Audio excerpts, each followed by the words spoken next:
माय माऊली नमस्कार.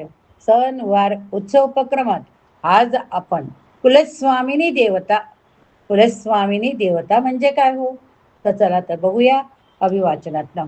कुलदेवता म्हणजे काय? साध्या भाषेत सांगायचं झालं तर इतर देवता तुमच्या इच्छाशी जोडलेल्या असतात, मात्र कुलदेवता तुमच्या अस्तित्वाशी जोडलेली असते. फरक समजला का? साधा सोपा फरक. गणपतीकडे जातो अडचण सुटावी म्हणून, महालक्ष्मीकडे जातो समृद्धी यावी म्हणून, विठ्ठलकडे जातो मन शांत व्हावं म्हणून. पण कुलदेवतेकडे आपण काय जातो? कारण काही नाही, फक्त आईची ओढ, आईच्या भेटीची ओढ. तशी कुलदेवतेचे भेटण्याची ओढ.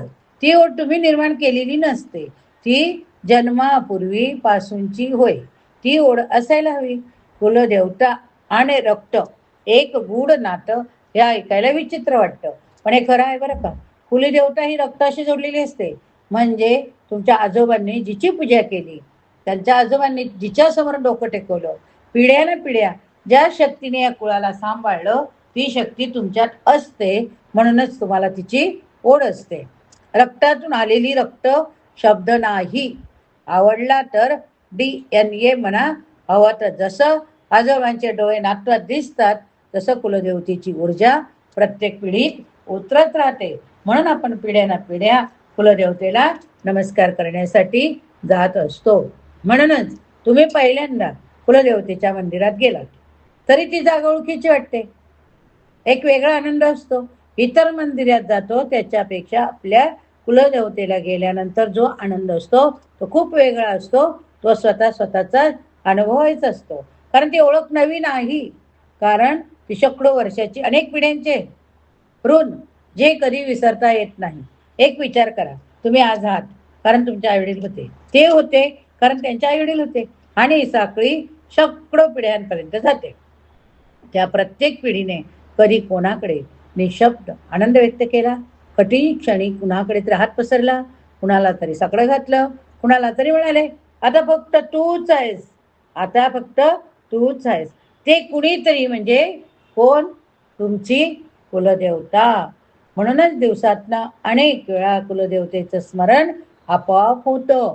तिने त्यांना सांभाळलं म्हणून ते टिकले, आणि ते होते म्हणून तुम्ही आहात. हे ऋण आहे, हे मोजता येत नाही हो, फेडता पण येत नाही, पण मान्य नक्की करता येतं. आणि ते मान्य करण्याचा मार्ग कुलदेवतेच्या सेवेला जाणं. मग ओढ का येते? बघा, 2-4 महिने झाले की आपल्याला वाटतं कुलदेवतेला जायला हवं. का? कारण ही ओढ आहे, आणि ते आपण स्वतः नाही करत, कुलमाताच, कुलदेवताच आपल्याकडनं करून घेते. आता सांगतो बघा, त्या डोळ्यात येणाऱ्या पाण्याचं रहस्य. तुम्ही गाभाऱ्यात किंवा मंदिरात जाता आणि न कळत शेकडो पिढ्यांच्या आठवणी तुमच्यात जाग्या होतात. तुम्हाला स्मरत नसेल, आठवत नसेल, पण त्या नक्की जाग्या होतात शेकडो पिढ्याच्या. नाही शेकडो तर 7 पिढ्यांच्या नक्की. तुमच्या त्या आठवणी दिसत नाही, पण त्या पेशींमध्ये, DNA मध्ये कुठेतरी साठलेल्या असतात. विज्ञान याला म्हणतंय पूर्वजांच्या अनुभवाचं, भावनांचं पेशीमध्ये उतरलेलं संचित. कुलदेवतेच्या मंदिरात, गाभाऱ्यात ते संचित जाग होतं, म्हणून तुमच्या डोळ्यासमोर भरतात, म्हणून कंठ दाटतो, म्हणून काहीतरी सुटल्यासारखं वाटतं. ते तुमचं दुःख नसतं, तो पिढ्याने पिढ्याचा आठवणीचा श्वास असतो. कुलदेवता आणि तिच्याशी असलेलं नातं. त्यांची कुलदेवी ही प्रत्येकाची वेगवेगळी. त्याच्यासाठी एक विशेष म्हणजे आपली कुलदेवता ही केवळ देवी नाही, ती एक माऊली आहे.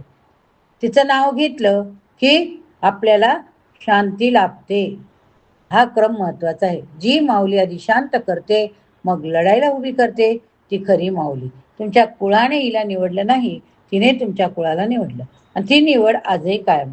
तुम्ही विसरलात तरी ती विसरली नाही. कुलदेवता दुरावली तर काय होतं, हे कटू सत्य, पण सांगणं गरजेचं.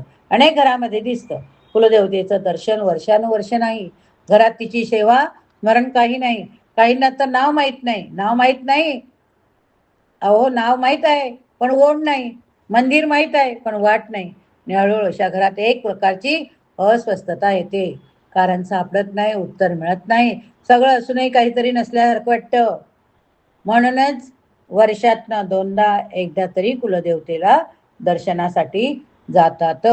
हा शाप नाही, दुरावलेल्या नात्याचं दुखणं आहे. जसं आईपासून दूर राहिलेल्या मुलाला सगळं मिळालं तरी एक रिकाम पण असतंच. कुलदेवता ही त्या अर्थाने आत्म्याची आई. मग आता काय करायचं? जर कुलदेवतेचं दर्शन वर्षानुवर्षे झालं नसेल तर आज एक संकल्प करा, आता मी कुलदेवतेच्या दर्शनाला जाईन. फक्त एवढंच, जाताना काही विशेष नको, मोठी पूजा नको, महागडा नैवेद्य नको. फक्त जा, रिकाम्या हाताने गेलात तरी चालेल, पण रिकाम्या मनाने नक्की जा. रिकाम्या मनाने जा, अपेक्षेशिवाय जा, हे महत्वाचं होय. आणि देवीपुढे उभे राहा. फक्त एवढंच म्हणा, आलो, उशीर झाला पण आलो, तू आणलंस म्हणून आलो, आता लांब करू नको. बस. ती माऊली समजते, ती कधी रागवत नाही, ती फक्त वाट पाहत असते. आजचा संकल्प, आज रात्री घरातल्या देवाऱ्यासमोर बसा, डोळे मिटा, मनात तुमच्या कुलदेवतेचे रूप आणा आणि आतून म्हणा, तू माझ्या कुळाची आहेस, तू माझ्या कुळाची कुलस्वामीनी आहे. मग तुझ्या कुळाचा हे नातं मला मान्य, हे ऋण मला मान्य, आता तूच सांभाळ. मग शांत बसा, जे येईल येऊ द्या.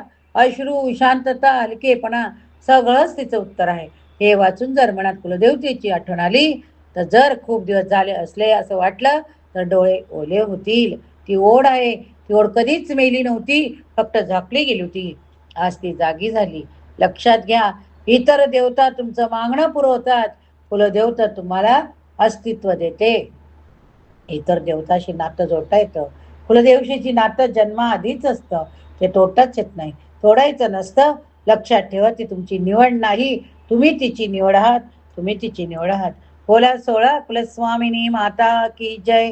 काय मग, घेतला का निर्णय की मला कुलदेवतेचं दर्शनाला जायचं? खरोखर सांगते की चातुर्मासात एकदा तरी कुलदेवतेचं दर्शन घ्यावं. बोला 16 कुलस्वामिनी माता की जय.